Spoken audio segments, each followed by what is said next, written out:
Thank you, Brad. Our next panelist really needs no introduction, particularly here at Hillsdale College. John J. Miller is the director of the Dow Journalism Program and a lecturer in journalism at Hillsdale. In both capacities, he's actually working to change the culture and not just write about it by fostering new talent and helping aspiring conservative young people find careers as journalists and authors. John is himself an author of 5 books, including The First Assassin, a Civil War thriller, and The Big Scrum, How Teddy Roosevelt Saved Football. He also continues to contribute to the National Review magazine and conducts a regular series of between-the-cover interviews with fiction and nonfiction authors. And he's also edited and compiled 2 of my favorite National Review culture-themed articles, one on the 100 best conservative rock songs, and a second on the 10 best conservative novels since World War II. So please welcome John Miller.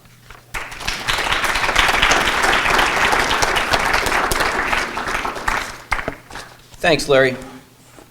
Here at Hillsdale College, we devote ourselves to the study and pursuit of the good, the true, and the beautiful. It animates everything we do. We read great books. We engage with the best that's been thought and said in the Western tradition. And so I want to begin my remarks tonight with a quote. It's from Joe Biden. What? And you'll remember this interview. I think it was next month. It was a year ago next month. He was on Meet the Press, and David Gregory, the host, was quizzing him on what we might expect from a second Obama administration.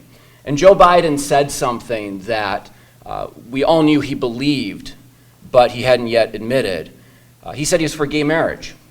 And up until that point, President Obama, we knew he believed it, but he would not admit it. Joe Biden actually made this statement. It's kind of controversial. It's a big to-do about it for the next few days. And eventually Obama announced his support for gay marriage, and we got to where we are now. There's a line in that interview, though, I want to bring to your attention. Something Biden said a question or two later, when David Gregory was quizzing him about his own thinking on this subject, why the change, why the announcement now, and so forth. And Biden said this: "I take a look at when things really begin to change is when the social culture changes. I think Will and Grace probably did more to educate the American public than almost anything anybody's ever done so far." Will and Grace. Now, who knows the TV show Will and Grace? Okay, most of you do. I had a situation in my class about a semester ago where I made a reference to the TV show Cheers, and every one of my students, I'm not kidding, every one of my students looked at me dumbly. Never heard of Cheers before. All right, so Will and Grace was a TV show on NBC. It's a popular sitcom. It ran for about 8 seasons and then went off the air. But one of the main characters, I never saw it, one of the main characters was gay. And the Biden's point, and he's not original in making this point, he said this TV show really helped set the stage for some of the changes in public attitudes towards gay people and gay marriage and so on and so forth. And I don't mean to raise this to make a statement about gay marriage. You can be for it, you can be against it. The point is important. That pop culture can change how we think about this, and something as simple as a sitcom can affect how we think. Certainly the Vice President of the United States thinks so. It gets to the age-old question about does art reflect culture, or does art shape culture? It's kind of a chicken and egg question. The answer really is both. Both things happen. But I want to explore that a little bit. I'm going to talk for a couple minutes about why it all matters and what we can do about it. Why it matters and what we can do about it. I have a friend who's a novelist. His name is Robert Ferrigno, and he's a crime novelist. He has had a successful career as a crime novelist, about a dozen books out. Most interesting literary response to 9/11, I think, came from him with something called the Assassin Trilogy. He's now, incidentally, a full-time employee of Microsoft, where he helps develop stories for video games, which says something interesting about cultural production and where we are now. But he has a blog, And last week he had an entry on it where he referenced a Humphrey Bogart film from 1939. It's called King of the Underworld. And I've never seen this movie before. Everything I know about it comes from what he said. But he describes this movie where Bogart plays a villain. He's the head of a group of bank robbers. And they come into this town and they need to break some of their fellow gang members out of prison. And so they show up at the sheriff's office. They burst in, surprise the sheriff and his deputy, grab their fellow criminals and get out of the police station. Just as they leave, the sheriff, who was taken by surprise and couldn't stop him, the sheriff pushes a button under his desk or on the floor or something like that, and suddenly the whole town is alerted that there's an emergency. And so how do they respond? The people of the town gather themselves and rush to the scene of the crime. And one of the characters says, "Get your guns!" And the message is, get your guns, and we're going to take collective action to defend our community and restore order for this violation that's just taken place. And there's a shootout, and Bogart, the villain, his character suffers a minor flesh wound that later leads to his apprehension, and that's the movie. And it's strictly a B movie. But Ferrigno asks, could this film get made today with exactly that point? And he refers us to a document the Department of Homeland Security put out a couple of years ago, where they advised people on how to respond to what, an active shooter scenario, what to do if you're in this kind of situation. And the advice the DHS gives is, number one, run, number two, hide, and number three, if you absolutely must confront some maniac who's on some kind of rampage, if there's no other alternative, throw your shoe at him or something. The document says nothing about maybe having your own weapon to defend yourself and your community. It's like this is not even an option. And of course now we're in the middle of a debate where half of Washington wants to make it harder for America to defend itself from situations like that. So Ferrigno's point is, could we actually make this kind of film now? Would this reflect where our culture is? I think the good news is that actually, yeah, we probably could. There are some true stories about this kind of thing in our culture. I was reading about the Boston Marathon attack this morning, and I came across a story on the ABC website. It was headlined, "Race Bystanders Rush to Help People Who Had Lost Limbs and Suffered Injuries." Let me just read you one anecdote from it. Carlos Arredondo and his wife were in a VIP section passing out U.S. flags to National Guard runners with Run for the Fallen Marine, an organization established to honor Marines who have been killed since the 9/11 attacks when one of the bombs exploded right in front of them. "My first instinct was just to run across the street and start helping people," Arredondo, age 52, said. He sprang into action, rushing to help a bystander who had lost both his legs. Arredondo helped control the bleeding and stayed by the man's side, holding his hand until help arrived. There's a couple of similar anecdotes like this.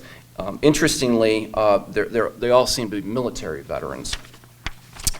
So get your guns. They didn't have guns, but I think that message still resonates. Now we need to tell stories like this. C.S. Lewis, in the Narnia books, makes the point that the right stories can make us better. In The Magician's Nephew, there's a character named Diggory, and he's a good character. He behaves well. He does the right thing, C.S. Lewis says, because he grew up hearing the right stories. They helped shape him and make him the boy he was in the story, capable of heroism. In The Voyage of Dawn, that's a positive example. In The Voyage of Dawn Treader, we get a negative example. There's Eustace, this annoying nitwit of a character. And Lewis says in the book, he says, Eustace is this way because he heard the wrong stories growing up. That's what made him this way. So we need to tell these stories. It's often said of the right that the right makes arguments and the left makes art. One of the things conservatives can do is try and make more art. That's an important thing we can do. We can tell the right stories. Not all of us are capable of telling the right stories or making great art. So one of the things we can do is celebrate the right stories, celebrate the right kind of art. And that's something I've tried to do with a lot of my journalism at National Review. Find conservatism in the art that exists right now, in the pop culture that we have. A lot of conservatives are disgusted by pop culture. National Review, we used to sell these mugs and T-shirts and stuff that had a saying on them that said, "Pop culture is filth." It was kind of funny, and I think we probably sold 8 of them or something.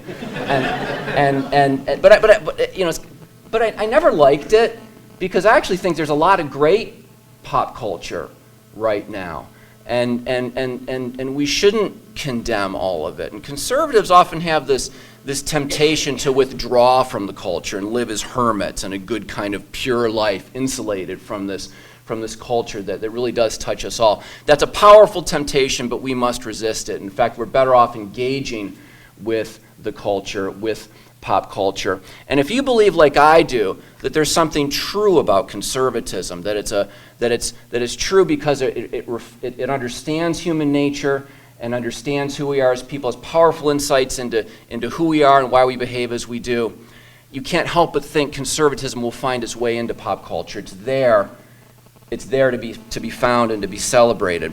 And I love this whole mode of journalism when writers try and find conservatism in pop culture. I just got the new issue of the Claremont Review of Books. Who reads that? It's a great magazine. It's the best magazine I haven't written for. And in it, there's a big essay on Downton Abbey. And I haven't read it yet. I know it's going to be good, but it's part of a kind of genre of literature talking about the politics of Downton Abbey. And I've watched all of it with my wife, of course. I don't think Downton Abbey is a conservative show or a liberal show. I think it's both. I think there's conservatism in it and liberalism in it. And I think part of its popularity is because of the conservatism that's in it. And we can talk about why that is, and we can find the conservatism in a wildly popular show like Downton Abbey.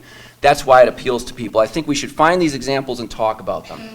Now, at National Review, I try and do this a lot myself at National Review, this kind of journalism. And Larry mentioned the lists we've put together.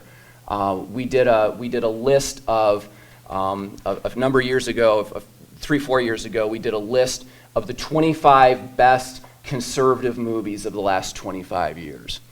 And they range from these sort of art house foreign language films to the Dark Knight movie, the Batman movie, to the movie 300, to The Incredibles, the Pixar movie. It was a great list of finding movies that are excellent because they're good films, but they have conservative messages in them. Jonah did a cover, one of the films on the list was Groundhog Day, and Jonah did a cover story. Jonah did a cover story for National Review on Groundhog Day a number of years. One of the best things I think the magazine's ever done, actually. But finding conservatism in pop culture. Larry mentioned we did a list of the 10 best conservative novels since the 1950s. And we put our heads together and came up with a pretty good list and got some distinguished writers to do little capsules on them. Just if you're curious, you want to hear them? What was on that list? Okay. Advise and Consent by Alan Drury, better known for the movie, but the book itself is conservative. Mid-Century by John Dos Passos. Larry was the one who wrote about that one for us. Mr. Samler's Planet by Saul Bellow, winner of the Nobel Prize for Literature. The Time It Never Rained by Elmer Kelton. The Thanatos Syndrome by Walker Percy. Bonfire of the Vanities by Tom Wolfe. Shelley's Heart by Charles McCary. Gilead by Marilyn Robinson. I know there's some Marilyn Robinson fans here at Hillsdale. Freddie and Frederica by Mark Halperin, who was the commencement speaker here at Hillsdale, 3 years ago, something like that. And No Country for Old Men by Cormac McCarthy, who I think you have to read in the John Somerville modern novel class. It's a good list, and they're really powerful arguments for why these are conservative novels and how we can celebrate them and what we can derive from them. Now, the most fun I had with a list like this was my list of conservative rock songs, which we did. It was 6 or 7 years ago, and it was kind of an outrageous thing to do, conservative rock songs.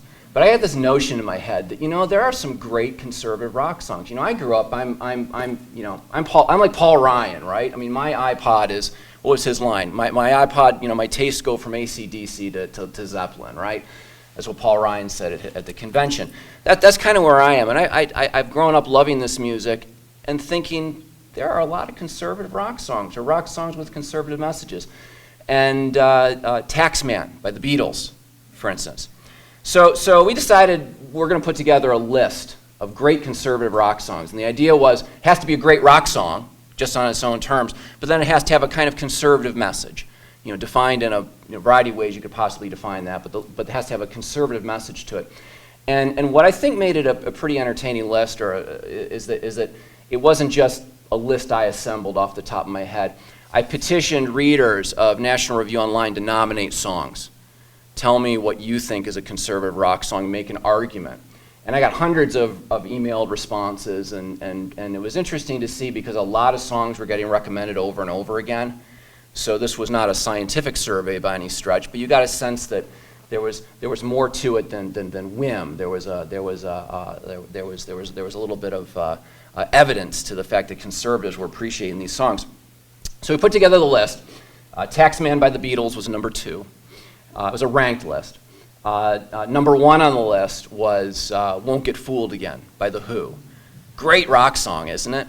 But so many readers wrote in and said, that's a counter-revolutionary anthem. That is the song of a leftist who's disillusioned with revolution. And of course, conservatism is full of converts. And so we made that the number 1 song.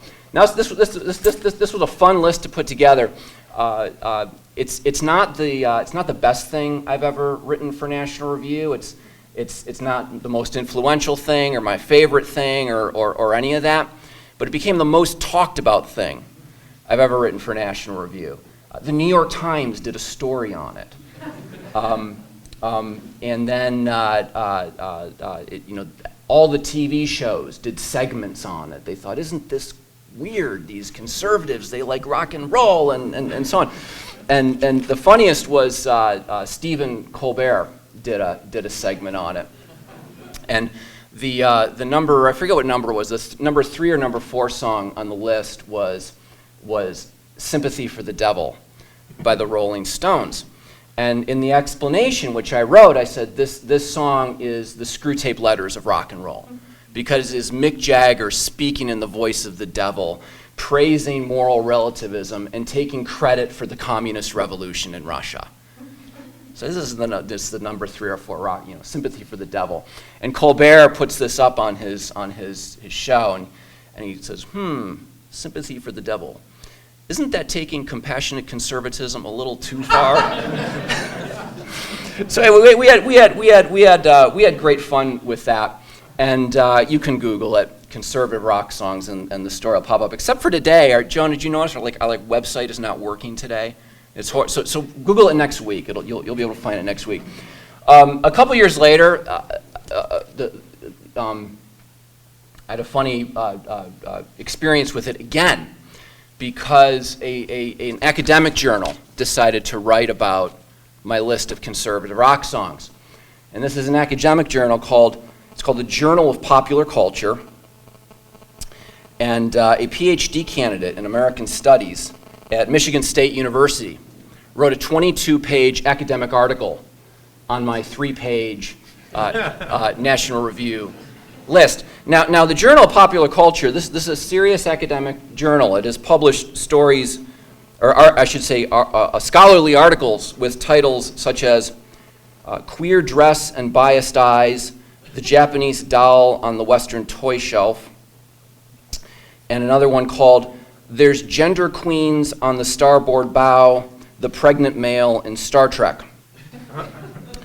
So he did a 22-page article on my 3-page article in National Review. He said that I was investing meaning in rock music through a dialectical process of negotiated use. He was really on to me. and went on and on like this for 22 pages. I'm like, dude, we're talking about Metallica lyrics, right? It's like, okay, you don't like it, go make your own playlist, right? But the fun with this kind of thing is we do get to argue about lyrics and find meaning in them, and it's a form of poetry in a sense, right? Finding meaning in these lyrics. Now yesterday in the Wall Street Journal, there was a front page story on an academic conference they just held at Bowling Green. It was the International Conference on Heavy Metal and Popular Culture.